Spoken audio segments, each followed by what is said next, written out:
आज का जो हमारा टॉपिक है इनविटेशन का, अगर हम इसके डिस्ट्रीब्यूशन ऑफ मार्क्स की बात करें तो एक नंबर आपका फॉर्मेट का होता है, ठीक है। और एक नंबर के बाद जो है एक नंबर आपका यहाँ पे जो है कंटेंट का होता है, क्या चीज आपने लिखी है। और एक नंबर होता है आपके एक्सप्रेशन का कि किस तरीके से आपने लिखा है, ठीक है। तो टोटल 3 मार्क्स का आपका ये क्वेश्चन आने वाला है। और अब हम इनविटेशन की कुछ इंपॉर्टेंट चीजें जानेंगे, जैसे कि इनविटेशन क्या होता है। तो an invitation is a formal request to someone to attend any occasion, celebration, programme और इवेंट। यानी कि इनविटेशन क्या होता है, एक फॉर्मल रिक्वेस्ट होती है। हम सब जानते हैं कि कभी ना कभी हमें इनविटेशन जरूर मिले होंगे, चाहे वो शादी का इनविटेशन हो, बर्थडे पार्टीज का इनविटेशन हो, ठीक है, कोई मतलब उद्घाटन हो रहा है किसी चीज का, ठीक है, इनॉग्रेशन हो रहा है उसका इनविटेशन हो। तो इनविटेशन से हमारा पाला अपनी डेली लाइफ में पड़ता रहता है, ठीक है। और जैसे कि कुछ सोशल फंक्शंस होते हैं, मैंने आपको बताया, इंगेजमेंट्स के भी इनविटेशन कार्ड आते हैं, मैरिज के इनविटेशन कार्ड आते हैं, बर्थडे वगैरह होते हैं उनके भी इनविटेशन कार्ड आते हैं। तो यही है, मतलब वही इनविटेशन है जो आप जानते हो बहुत सालों से, ठीक है। और फॉर्मल और इनफॉर्मल दो तरीकों से अभी जो है इनविटेशन होता है। मतलब अब आपको मैं एक चीज बता दूं कि कमेंट बॉक्स में बहुत सारे बच्चे परेशान थे इनविटेशन को लेके, ठीक है। इनविटेशन सबसे आसान है टॉपिक, अगर मैं आपको बताऊं, क्योंकि इनविटेशन को हम बचपन से देखते आ रहे हैं। शादी का कार्ड हम सबने कभी ना कभी देखा होगा अपने घर में, ठीक है। तो फॉर्मल और इनफॉर्मल दो तरीके से इनविटेशन होते हैं। जो फॉर्मल इनविटेशन होते हैं वो दो तरीके से लिखे जाते हैं। एक तो होता है इनविटेशन कार्ड की तरह, देखा होगा आपने इनविटेशन कार्ड कैसा होता है शादी का, एक तो उस तरीके से लिखा होता है। और एक जो फॉर्मल इनविटेशन होता है वो लेटर टाइप से लिखा जाता है, मैं वो भी आपको बताऊंगा कैसा होता है।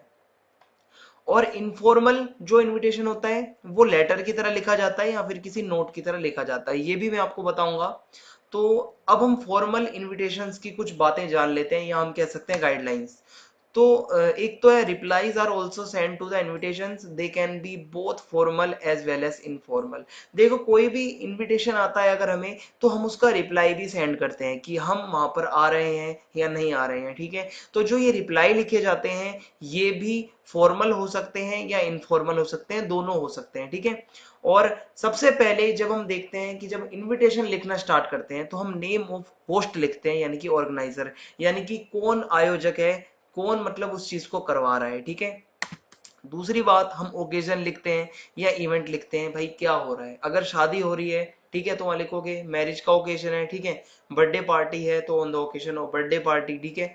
और उसके बाद डेट एंड टाइम आप बताओगे कि जो आपने इनवाइट किया है सामने वाले को, उसको कब पहुंचना है और कितने बजे पहुंचना है, ठीक है, ये आप जरूर मेंशन करोगे इनविटेशन के अंदर। और लास्ट में वेन्यू एंड कॉन्टेक्ट डिटेल्स, यानी कि वेन्यू कहाँ पर वो चीज होने वाली है, जो भी प्रोग्राम हो रहा है वो कहाँ पे होने वाला है, शादी हो रही है, बर्थडे पार्टी है, एंगेजमेंट है, वो कहाँ पे हो रही है, उसका वेन्यू बताओगे आप, ठीक है, जगह बताओगे। कॉन्टेक्ट डिटेल्स आप अपनी लिख सकते हो, ठीक है, लिखनी जरूरी है, ये मैं आपको आगे बताऊंगा, ठीक है। यहां तक समझ में आ गया। और कुछ खास बातें, no abbreviation to be used, कोई भी शॉर्ट फॉर्म मत यूज करना। सिंपल प्रेजेंट टेंस में आपका लिखा जाएगा, ठीक है, सिंपल प्रेजेंट टेंस में चलेगा ये इनविटेशन। वर्ड लिमिट जो है बहुत बच्चे पूछते हैं इनविटेशन की, वो आपकी 50 वर्ड्स रहेगी, 50 वर्ड के अंदर अंदर आपको लिखना है, ज्यादा बढ़ा चढ़ा के मत लिखना। काम की बातें सिर्फ बतानी होती है इनविटेशन के अंदर। शॉर्ट फॉर्म्स बिल्कुल अवॉइड की जाती है, मैंने आपको एक बार पहले बताया है अभी और दोबारा बता दूं, शॉर्ट फॉर्म का इस्तेमाल नहीं होता। सिर्फ और सिर्फ एक ही शॉर्ट फॉर्म इस्तेमाल होती है पूरे इनविटेशन कार्ड के अंदर, वो होती है RSVP। आपने अभी जिंदगी में अगर अपनी जिंदगी में कभी भी अगर आपने वेडिंग कार्ड देखा हो तो लेफ्ट कॉर्नर पे RSVP जरूर लिखा होता है। आपने कभी ना कभी सोचा होगा कि इसकी फुल फॉर्म क्या होती है RSVP की। तो RSVP जो है इसकी फुल फॉर्म होती है रेस्पोंडे सिल्वोस प्लेट, ठीक है, इसका मतलब होता है प्लीज रिस्पॉन्ड, ठीक है। RSVP जरूर लिखा जाता है जो भी इन्विटेशन होता है। और the name of the chief organiser with RSVP on the left hand bottom corner of the card. अब जो आपका इनविटेशन कार्ड होता है उसके लेफ्ट बॉटम, यानी कि जो आपका जो लेफ्ट साइड में जो आपका बॉटम का एरिया है, ठीक है, ये वाला, यहाँ पे आपको RSVP लिखना है। RSVP लिखने के बाद जो भी चीफ ऑर्गेनाइजर है, जो भी मतलब प्रोग्राम को आयोजित कर रहा है, उसका नाम और उसकी डिटेल्स वगैरह आप यहाँ पे लिखेंगे, ठीक है। तो आपको समझ में आ गया। अब आगे बढ़ते हैं। अब एक चीज जो कि ज्यादातर बच्चों को समझ नहीं आती कि स्टैंडर्ड एक्सप्रेशन क्या होता है। जो भी हम इनविटेशन कार्ड देखते हैं उसमें कुछ लाइनें लिखी होती हैं जो कि कई बार हमारे सर के ऊपर से भी जा सकती हैं, अगर आपने कभी पहले ना सुनी हो। पर मैं आपको एक सिंपल सा स्टैंडर्ड एक्सप्रेशन बता रहा हूँ जो कि आप लगभग हर इनविटेशन के अंदर लिख सकते हो, और वो ये है, request the pleasure of your company on the occasion of. ये लाइन आप किसी भी इनविटेशन के अंदर डाल देना, चल जाएगी। क्योंकि इसमें आप देखो कि जैसे मान लो शादी का इनविटेशन किसी को भेजना है तो आप लिख सकते हो request the pleasure of your company on the occasion of the marriage, ठीक है। और अगर बर्थडे पार्टी है तो request the pleasure of your company on the occasion of birthday party, ठीक है। तो एंगेजमेंट है तो यहाँ पे एंगेजमेंट आ जाएगी। तो इस तरीके से ये लाइन आप रट लेना, रटने की जरूरत नहीं है, समझ लेना। जो आप कर सको, रट सको तो रट लेना, समझ सको तो समझ लेना। स्टैंडर्ड एक्सप्रेशन ये बहुत आसान है और लिख सकते हो हर इन्विटेशन के अंदर, ठीक है। अब मैं आपको एक एग्जाम्पल दिखाता हूँ। ये एक फॉर्मेट होता है जो भी हम इनविटेशन लिखते हैं। और सबसे पहले मैंने आपको बताया था नेम ऑफ ऑर्गेनाइजर। सबसे पहली चीज है कौन उस चीज को आयोजित कर रहा है। अगर मान लो शादी का कार्ड होता है तो सबसे पहले लिखा होता है ना कि भाई शादी, मतलब जिस भी बच्चे की शादी है या लड़का लड़की की शादी है, सबसे पहले तो उसके माँ बाप का नाम लिखा होता है ना, कभी भी देख लेना। तो ऑर्गेनाइजर जो होता है उसका नाम लिखा होता है। तो यहाँ पे जैसे लिखा है कि Mrs and mister Madan Sharma, यानी कि ये कौन है, ऑर्गेनाइजर है। फिर उसके बाद दूसरी चीज होती है इवेंट। अब इवेंट क्या है, ठीक है। यहाँ पे एक चीज और बता दूं, इन दोनों के बीच में, नेम ऑफ द ऑर्गेनाइजर और इवेंट के बीच में जो एक लाइन आती है वो मैंने अभी अभी आपको बताई थी पीछे, ठीक है। और वो लाइन क्या थी, request the pleasure of your company on the occasion of, ठीक है। ये लाइन आप यहाँ पे भी फिट कर सकते हो, लेकिन यहाँ पे कुछ और लिखी हुई है, ये आपको याद शायद ना हो। इसकी जगह आप यही लाइन लिख सकते हो कि request the pleasure of your company on the occasion, ठीक है। Request the pleasure of your company on the occasion of, ठीक है। ये लाइन यहाँ तक कट करके आप वो रिक्वेस्ट वाली लाइन लिख सकते हो जो मैंने आपको पीछे बताई है, ठीक है। On the occasion of the marriage. अब ओकेजन क्या है, इवेंट क्या है, मैरिज है, ठीक है, शादी है। इसके बाद जो भी मतलब अंदर हो रहा है वो आप बताओगे कि भाई किसकी शादी है, लड़की की शादी है, लड़की का नाम लिख दोगे, किसकी वो बेटी है। ये तो नॉर्मल सी चीजें जो शादी के कार्ड में होती हैं, ठीक है। लड़की की शादी किससे हो रही है ये बता सकते हो अगर शादी का इनविटेशन आता है। ये बताने के बाद डेट एंड टाइम बताओगे, क्योंकि जो भी इनविटेशन कार्ड होता है उसके अंदर डेट एंड टाइम लिखना बहुत जरूरी है। और डेट एंड टाइम आप इस तरीके से लिखोगे, ठीक है। उसके बाद वेन्यू बताओगे, भाई कहाँ पे प्रोग्राम होने वाला है। तो प्रोग्राम का जो भी वेन्यू होगा, इवेंट का जो भी वेन्यू है वो आप लिखोगे, जैसे कि रेड कारपेट, पार्टी लॉन, प्रीत विहार, दिल्ली। तो जो भी आपको वहां पे वेन्यू बताना होगा वो आप वेन्यू बताओगे। ये करने के बाद लास्ट में मोस्ट इंपॉर्टेंट चीज जो है वो है आरएसवीपी, ठीक है। आरएसवीपी आपको जरूर लिखना है। और आरएसवीपी लिखने के बाद आप अपना एड्रेस वहां पे लिख दोगे नाम के साथ में, ठीक है। जो भी चीफ ऑर्गेनाइजर है, यानी कि मदन शर्मा थे यहाँ पे ऑर्गेनाइजर, इनके मतलब बच्चों की शादी है, ठीक है। और यहीं पे लास्ट में इनके कॉन्टेक्ट डिटेल्स यहाँ पे डाल दी जाएंगी और इस तरीके से बॉक्स बना के हमारा काम खत्म हो जाएगा। तो ये इनविटेशन जो है ये कार्ड के फॉर्म में था, ठीक है। कैसे आपने देखा होगा शादी वगैरह के कार्ड आते हैं।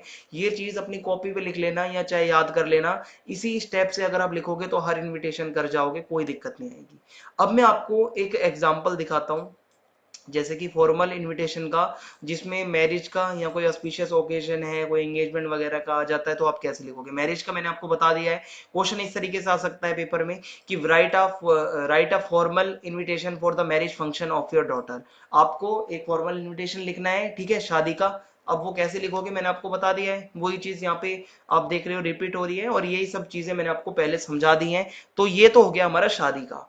अब दूसरा क्वेश्चन कुछ अलग तरीके से भी आ सकता है, यानी कि फॉर्मल इनविटेशन आ सकता है, कोई स्कूल इवेंट हो जाए, ठीक है। शादी से हटके भी इनविटेशन होते हैं, जैसे कि स्कूल का कोई इवेंट है, एनुअल डे है, कोई एग्जीबिशन है, ठीक है, कोई वन महोत्सव है। बहुत सारे अलग अलग मतलब बहुत सारे इवेंट होते हैं। तो यहाँ पे एग्जाम्पल के लिए एक इवेंट दिया गया है कि you are a student of Lakshmi Public School, Model Town Delhi, ठीक है। एड्रेस बता दिया है और the school is holding its annual function. अब इसमें ओकेशन क्या है, एनुअल फंक्शन है। डेट एंड टाइम दे रखा है 5:30 शाम के और 24 दिसंबर 2019, ठीक है। और यहाँ पे the education minister has consented to be the chief guest. Chief guest का नाम दिया हुआ है तो जरूर लिखोगे, मोस्ट इंपोर्टेंट है अगर क्वेश्चन में चीफ गेस्ट का नाम दिया गया है।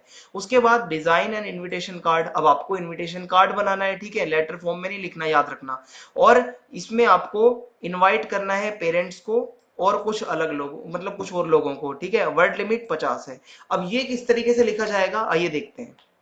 तो इसमें स्कूल की तरफ से आपको लिखना है, तो आप लिखोगे सबसे पहले मैंने आपको बताया था नेम, और जो भी आपकी डेजिग्नेशन है, पोस्ट कौन सा, जो मतलब जो भी मतलब आयोजक है उसकी पोस्ट क्या है, ठीक है, उसका क्या उसका डेजिग्नेशन है। तो यहाँ पे the principal, staff and students of Lakshmi Public School, या जो भी स्कूल का नाम आता है वो लिखोगे, मॉडल टाउन दिल्ली।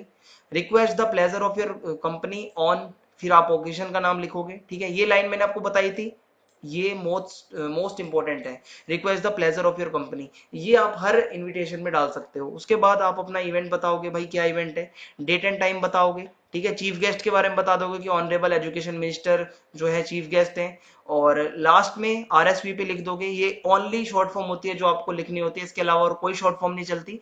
और लास्ट में आप बता दोगे कि भाई जो भी ऑर्गेनाइजर है वो उसका नाम या उसका पता, ठीक है। तो यहाँ पे स्कूल की तरफ से लिखना है तो आप एडमिन ऑफिसर लिख सकते हो, और लास्ट में अपना मोबाइल नंबर डाल सकते हो जो क्वेश्चन में दिया होगा, वरना आप इस तरीके से भी लिख सकते हो। तो ये दो तरीके के फॉर्मल इनविटेशन होते हैं, एक शादी ब्याह के हो सकते हैं, एंगेजमेंट्स बर्थडे पार्टीज के हो सकते हैं, या दूसरे स्कूल का कोई इवेंट होता है उस तरीके से आ सकते हैं। तो मैंने आपको दोनों ही बता दिए हैं। अब नेक्स्ट वीडियो में मैं आपको